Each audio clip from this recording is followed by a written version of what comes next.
प्रधानमंत्री मोदी आज शाम भारत मंडपम में इंडिया एआई इम्पैक्ट एक्सपो 2026 का शुभारंभ करेंगे, जिसमें कई देशों के 300 से ज्यादा मेहमान शामिल होंगे और ये 16 से 20 फरवरी तक चलेगा।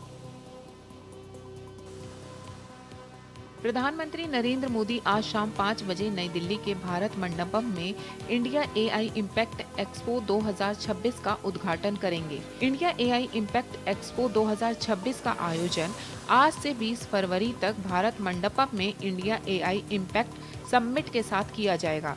ये एक्सपो एआई के व्यवहारिक प्रदर्शन का एक राष्ट्रीय मंच होगा, जहां नीति नवाचार व्यापक स्तर पर लागू होगा और प्रौद्योगिकी आम नागरिकों तक पहुंचेगी। प्रधानमंत्री नरेंद्र मोदी कल मुंबई जाएंगे, जहां वो फ्रांस के राष्ट्रपति इमैनुअल मैक्रों से मुलाकात करेंगे। पीएम मोदी के निमंत्रण पर राष्ट्रपति इमैनुअल मैक्रों 17 से 19 फरवरी तक भारत के ऑफिशियल दौरे पर रहेंगे। प्रधानमंत्री नरेंद्र मोदी कल मुंबई जाएंगे, जहां वो फ्रांस के राष्ट्रपति इमैनुअल मैक्रों से मिलेंगे। पीएम मोदी के निमंत्रण पर राष्ट्रपति इमैनुअल मैक्रों 17 से 19 फरवरी तक भारत के ऑफिशियल दौरे पर रहेंगे। वो भारत में हो रहे एआई इम्पैक्ट समिट में हिस्सा लेंगे और मुंबई में प्रधानमंत्री के साथ द्विपक्षीय बैठक भी करेंगे। ये राष्ट्रपति मैक्रों का भारत का चौथा और मुंबई का पहला दौरा होगा। मंगलवार दोपहर करीब 3:15 पर दोनों नेता मुंबई के लोक भवन में द्विपक्षीय मीटिंग करेंगे। इस मीटिंग के दौरान वो भारत फ्रांस रणनीतिक साझेदारी में हुए विकास की समीक्षा करेंगे। बांग्लादेश में तारिक रहमान के शपथ ग्रहण में भारत भी प्रतिनिधित्व करेगा। लोकसभा स्पीकर ओम बिरला समारोह में शामिल होंगे। बांग्लादेश में नई सरकार का गठन जल्दी होने वाला है। लोकसभा अध्यक्ष ओम बिरला 17 फरवरी को नवनिर्वाचित प्रधानमंत्री तारिक रहमान के शपथ ग्रहण समारोह में शामिल होकर भारत का प्रतिनिधित्व करेंगे। इसके साथ ही विदेश सचिव विक्रम मिस्री भी कार्यक्रम में शामिल होंगे। बीएनपी की जीत के बाद चेयरमैन रहमान ने ये पद संभालने जा रहे हैं। बांग्लादेश ने प्रधानमंत्री नरेंद्र मोदी को समारोह में शामिल होने का निमंत्रण दिया है। दिल्ली पुलिस ने अपना 79वां स्थापना दिवस मनाया। केंद्रीय गृह मंत्री अमित शाह इस कार्यक्रम में शामिल हुए और पुलिस अधिकारियों को सम्मानित किया। दिल्ली पुलिस ने अपना 79वां स्थापना दिवस मनाया। दिल्ली में आयोजित कार्यक्रम में केंद्रीय गृह मंत्री अमित शाह ने शिरकत की। अमित शाह ने इस मौके पर पुलिस कर्मियों को मेडल दिए और उनके समर्पण, जन सुरक्षा भूमिका और बेहतरीन सेवा की सराहना की। साथ ही उन्होंने पुलिस कर्मियों को संबोधित भी किया। उन्होंने कहा कि दिल्ली पुलिस की 10 नई परियोजनाओं का शिलान्यास किया गया है। देश की राजधानी में कानून व्यवस्था बनाए रखना जरूरी है। इसी कारण दिल्ली पुलिस की जिम्मेदारियां और उनका प्रभावी निर्वहन पूरे देश के लिए विशेष महत्व रखता है। अमेरिका के साथ हुई ट्रेड डील को लेकर केंद्र सरकार पर कांग्रेस का हमला जारी है। पार्टी नेता पवन खेड़ा का कहना है, राहुल गांधी को इनके झूठ बोलने की बीमारी का इलाज मिल गया है।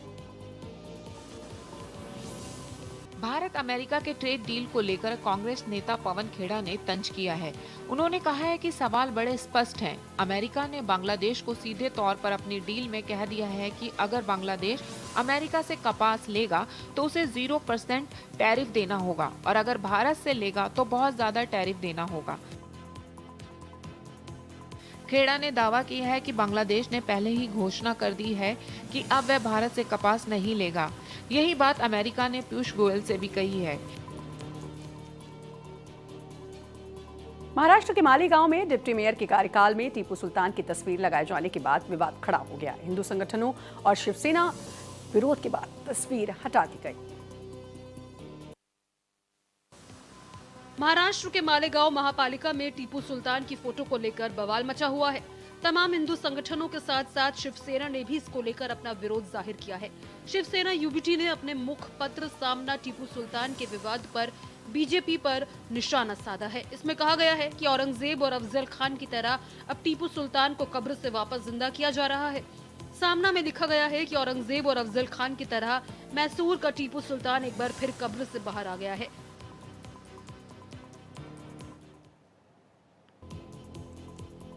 लैंड फॉर जॉब घोटाला मामले में दिल्ली की राउज रेवेन्यू कोर्ट में आज लालू यादव और राबड़ी देवी पेश हुए। लालू राबड़ी ने खुद को बेगुनाह बताया। लैंड फॉर जॉब घोटाला मामले में दिल्ली के राउज रेवेन्यू कोर्ट में आज लालू यादव और राबड़ी देवी पेश हुए। कोर्ट ने इस दौरान लालू परिवार पर लगे सभी आरोपों की जानकारी देते हुए लालू यादव से सवाल किया। कोर्ट ने लालू से पूछा कि क्या आप आरोपों को स्वीकार करते हैं या मुकदमा का सामना करेंगे, जिस पर लालू यादव ने आरोपों को स्वीकार करने से इनकार करते हुए कहा कि वो ट्रायल का सामना करेंगे। वहीं मीसा भारती ने बताया कि कोर्ट ने लालू यादव और राबड़ी देवी की उम्र और सेहत को देखते हुए उन्हें व्यक्तिगत पेशी से छूट देते हुए वीडियो कॉन्फ्रेंसिंग के जरिए पेश होने को कहा है। कटिहार में भीषण आग लगने से 200 दुकानें जलकर खाक हो गई। इस घटना में करोड़ों की संपत्ति को नुकसान पहुंचा है। कटिहार जिले के कुर्सला इलाके के एक बाजार में भीषण आग लगने से सैकड़ों दुकानों में रखे सामान जलकर राख हो गए। आग इतनी विकराल थी कि उसने देखते देखते पूरे बाजार को अपना चपेट में लेना शुरू कर दिया। मौके पर अफरा तफरी मच गई। जानकारी के मुताबिक आग लगते ही दुकानदार अपने अपने दुकानों के सामान निकालने में जुट गए। कई लोग अपनी दुकान बचाने की कोशिश में इधर उधर भागते भी नजर आए, जबकि जिन दुकानों में आग की लपटें पहुंची वो दुकानदार बेबस ही नजर आए और अपना सामान जलते देखते रहे। छत्तीसगढ़ के राजिम कुंभ का समापन हो गया। ये भव्य आयोजन 15 दिन तक चलेगा। छत्तीसगढ़ में 15 दिन तक चले राजिम कुंभ कल्प का विधिवत समापन हो गया। इस मौके पर सीएम विष्णुदेव साय पहुंचे और भगवान राजीव लोचन कुलेश्वर महादेव मंदिर में पूजा अर्चना कर प्रदेश की खुशहाली की कामना की। सीएम महानदी में हुई विशेष आरती में भी शामिल हुए। समारोह में 10 अखाड़ों से 600 साधु संतों ने हिस्सा लिया। राजिम कुंभ कल्प की शुरुआत 1 फरवरी से हुई। इस दिव्य आयोजन में साधु संतों के प्रवचन, यज्ञ, हवन और अखंड भजन कीर्तन से पूरा वातावरण भक्तिमय बना रहा। बिहार के मुजफ्फरपुर से ममता को शर्मसार करने वाला एक वीडियो वायरल हो रहा है, जहां स्कूल बैग के वजन को लेकर झुंझुलाई मां ने सजा के तौर पर बच्ची के बैग में ईंटें भरती बीच सड़क पर उसकी पिटाई भी की। बिहार के मुजफ्फरपुर जिले से एक ऐसा वीडियो सोशल मीडिया पर तेजी से वायरल हो रहा है, जिसने मानवता और ममता दोनों को झकझोर कर रख दिया है। एक कलयुगी मां ने अपनी ही मासूम बच्ची के साथ क्रूरता की सारी हदें पार कर दी। स्कूल बैग के वजन को लेकर मां इस कदर झुंझुला गई कि उसने सजा के तौर पर बच्ची के बैग में 7 भारी ईंटें भर दी। जब लोगों ने बैग खोलकर देखा तो उनके होश उड़ गए। बैग से एक एक कर 7 ईंटें बाहर निकाली गई। इस दृश्य को देखकर स्थानीय लोगों का गुस्सा फूट पड़ा और उन्होंने महिला को जमकर खरी खोटी सुनाई। बिहार के मुजफ्फरपुर के पताही एयरपोर्ट के रनवे के विकास के लिए 43 करोड़ का टेंडर जारी किया गया है। एयरपोर्ट अथॉरिटी ऑफ इंडिया ने मुजफ्फरपुर के पताही एयरपोर्ट के रनवे के विकास के लिए लगभग 43 करोड़ रुपए का टेंडर जारी कर दिया है। ये कदम जिले वासियों के लिए किसी बड़े तोहफे से कम नहीं है, जो वर्षों से यहाँ नियमित विमान सेवा शुरू होने की राह देख रहे थे। विशेषज्ञों का मानना है कि रनवे का ये कार्य पूरा होते ही एयरपोर्ट को ऑपरेशनल बनाने की दिशा में सबसे बड़ी बाधा दूर हो जाएगी। लंबे समय से उपेक्षित पड़े इस हवाई पट्टी को अब आधुनिक मानकों के अनुरूप तैयार किया जाएगा, ताकि विमान की सुरक्षा, लैंडिंग और टेक ऑफ सुनिश्चित हो सके। बिहार के नवादा से पुलिस ने 378 लीटर विदेशी शराब जब्त की और एक शराब तस्कर को गिरफ्तार किया। बिहार के उत्पाद विभाग की टीम ने राष्ट्रीय राजमार्ग 20 पर पचगामा के पास बड़ी कार्रवाई करते हुए 378 लीटर विदेशी शराब जब्त की है। इस दौरान एक शराब तस्कर को भी गिरफ्तार किया गया। शराब एक वाहन में बने गुप्त तहखाने में छिपाकर लाई जा रही थी। गुप्त सूचना के आधार पर पुलिस ने घेराबंदी की। जैसे ही संदिग्ध वाहन पहुंचा, उसे रोककर तलाशी ली गई। चालक ने भागने का प्रयास किया, लेकिन पुलिस ने उसे पकड़ लिया। गिरफ्तार तस्कर की पहचान बोकारो निवासी विश्वकर्मा पंडित के रूप में हुई है। पुलिस ने आरोपी के पास से 1000 से ज्यादा शराब की बोतलें जब्त की है। यूपी में होने वाले विधानसभा चुनाव को लेकर बीजेपी ने अपनी तैयारियां शुरू कर दी हैं। इस दौरान पार्टी कार्यकर्ताओं को अहमियत देने की व्यवस्था की जा रही है। 2027 में होने वाले यूपी विधानसभा चुनाव को लेकर बीजेपी संगठन पर ध्यान देने में एकजुट हो गई है। लखनऊ स्थित पार्टी कार्यालय में कार्यकर्ताओं के लिए अतिरिक्त कुर्सियां लगाई जा रही है, जहां प्रदेश अध्यक्ष पंकज चौधरी उनकी समस्याएं सुनेंगे। इस बार बीजेपी जहां विकास, संवाद और संगठन पर जोर दे रही है, वहीं पंकज चौधरी ने संगठनात्मक अनुशासन, विकास योजनाओं की निगरानी और जनता से प्रत्यक्ष संवाद शुरू कर दिया है। इस दौरान प्रत्येक जिले में मासिक समीक्षा तंत्र लागू किया जाएगा, ताकि योजनाओं की जमीनी हकीकत का मूल्यांकन किया जा सके। श्रावस्ती में गांव के बाहर बने एक घर पर धावा बोल कुछ लुटेरों ने अधेड़ की हत्या कर दी। यूपी के श्रावस्ती जनपद के थाना हरदत्त नगर गिरंट क्षेत्र के भजोरे पुरवा गांव में दिल दहला देने वाली वारदात हुई। गांव के बाहर बने एक सूने घर को लुटेरों ने निशाना बनाया और सोना चांदी और कई कीमती सामान ले उड़े। इस दौरान शोर मचाने पर लुटेरे ने 50 साल के शख्स की जान ले ली। लुटेरे ने धारदार हथियार से अधेड़ शख्स की हत्या कर दी। बताया जाता है कि बाकी परिवार वालों ने छिपकर अपनी जान बचाई। घटना के बाद पूरे क्षेत्र में सनसनी फैल गई। सूचना मिलते ही पुलिस मौके पर पहुंची और सबूत जुटाए।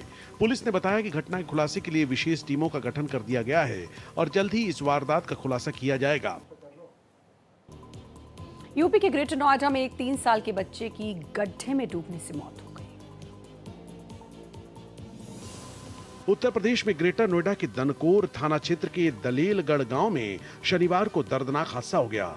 पानी से भरे एक गहरे गड्ढे में गिरकर 3 साल के बच्चे की मौत हो गई।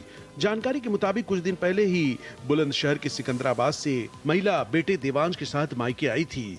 गांव के पास स्थित मंदिर में भंडारा चल रहा था, जहां परिवार बच्चे के साथ शामिल होने गया था। इसी दौरान खेलते खेलते 3 साल का देवांश पास ही बने गहरे गड्ढे के पानी में गिर गया। परिजन और ग्रामीण जब तक बच्चे को बाहर निकालते तब तक देवांश की सांसें थम चुकी थी। महोबा जिले में जल जीवन मिशन के तहत बनी पानी की टंकी टेस्टिंग के दूसरे ही दिन लीक हो गई। टंकी में दरार पड़ने के कारण हजारों लीटर पानी बह गया। यूपी के महोबा में जल जीवन मिशन के तहत साल 2025 में बनाई गई पानी की टंकी टेस्टिंग के दौरान ही जवाब दे गई। जानकारी के अनुसार 13 फरवरी को टंकी में पाइपलाइन के माध्यम से पानी भरकर परीक्षण शुरू किया गया था, लेकिन 14 फरवरी को दोपहर 3 बजे टंकी में दरार आ गई और बड़ी मात्रा में पानी नीचे बहने लगा। लोगों के मुताबिक हजारों लीटर पानी कुछ ही समय में नाली में बह गया। मामला ब्लॉक स्तर पर चर्चा का विषय बना हुआ है। निर्माण कार्य की गुणवत्ता और निगरानी व्यवस्था पर सवाल उठ रहे हैं। स्थानीय ग्रामीणों का कहना है कि अगर टेस्टिंग के दौरान ही पानी टंकी में दरार पड़ गई तो नियमित आपूर्ति के समय और गंभीर हालत हो सकती थी। धमतरी में इलाज न मिलने से एक युवक की मौत हो गई, जिससे गुस्साए ग्रामीणों ने चक्का जाम किया। छत्तीसगढ़ धमतरी में बदहाल स्वास्थ्य सेवाओं पर ग्रामीणों का गुस्सा फूटा है।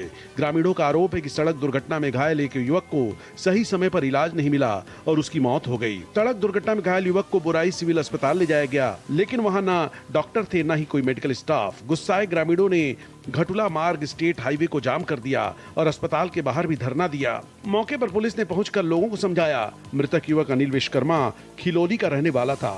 ग्रामीणों का कहना है अगर समय पर इलाज मिलता तो उसकी जान बचाई जा सकती थी। शहडोल में एक परिवार ऑनलाइन ठगी का शिकार हो गया। ठगों ने डॉक्टर बनकर करीब 1.5 लाख रुपए ठग लिए। एमपी के शहडोल जिले में ऑनलाइन ठगी का मामला सामने आया। बेटे के इलाज के लिए डॉक्टर का नंबर गूगल पर सर्च करना एक परिवार को भारी पड़ गया। ठगों ने डॉक्टर बनकर बात की और एक ऐप डाउनलोड कराकर शिक्षक की पत्नी से 1,59,000 रुपए ठग लिए। ब्योहारी निवासी शिक्षक शिवेश कुमार सिंह के बेटे का इलाज नागपुर में चल रहा है। अपॉइंटमेंट के लिए उनकी पत्नी आरती सिंह ने गूगल पर नंबर सर्च किया, जो साइबर ठगों के पास पहुंच गया। ठगों ने ऐप डाउनलोड कराकर खाते से 3 बार में कुल 1,59,000 रुपए ट्रांसफर करा लिए। साइबर सेल जांच कर रही है और उचित कार्रवाई की जाएगी। दिल्ली पुलिस की क्राइम ब्रांच को बड़ी सफलता मिली है। पुलिस ने 21 साल पुराने हत्या के मामले में फरार चल रहे आरोपी दंपत्ति को बिहार से गिरफ्तार किया है। दिल्ली पुलिस की क्राइम ब्रांच को बड़ी सफलता मिली है। पुलिस ने 21 साल पुराने हत्या मामले में फरार चल रहे आरोपी दंपत्ति को बिहार से गिरफ्तार किया है। आरोपियों की पहचान सिकंदर उर्फ सुखवा और उसकी पत्नी मंजू के रूप में हुई है। बता दें कि 2004 में नांगलोई इलाके में 14 साल की नाबालिग लड़की की बेरहमी से गला रेतकर हत्या कर दी गई थी। लोकल इनपुट की मदद से दोनों आरोपियों को बिहार से गिरफ्तार कर दिल्ली लाया गया, जहां पूछताछ में आरोपी ने खुलासा किया कि पैसों के विवाद और कथित धोखे के कारण उसने मासूम बच्ची की हत्या कर दी थी।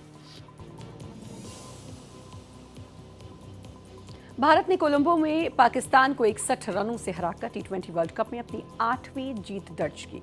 इस मैच में भारत ने 175 रन बनाए, जिसके जवाब में पाकिस्तान 114 पर ही सिमट गया। भारत ने कोलंबो में पाकिस्तान को 61 रनों से रौंदकर टी20 वर्ल्ड कप के इतिहास में 8वीं जीत हासिल कर ली। टी20 वर्ल्ड कप के इतिहास में अब तक इन दोनों टीमों के बीच कुल 9 मुकाबले खेले गए हैं, जिसमें से भारत ने 8 मैचों में जीत हासिल की है। एक मैच में भारत को हार का सामना करना पड़ा है। कोलंबो में कल खेले गए इस मुकाबले में भारत ने पहले बैटिंग करते हुए 175 रन बनाए, जिसके जवाब में पाकिस्तान की पूरी टीम 114 रनों पर सिमट गई।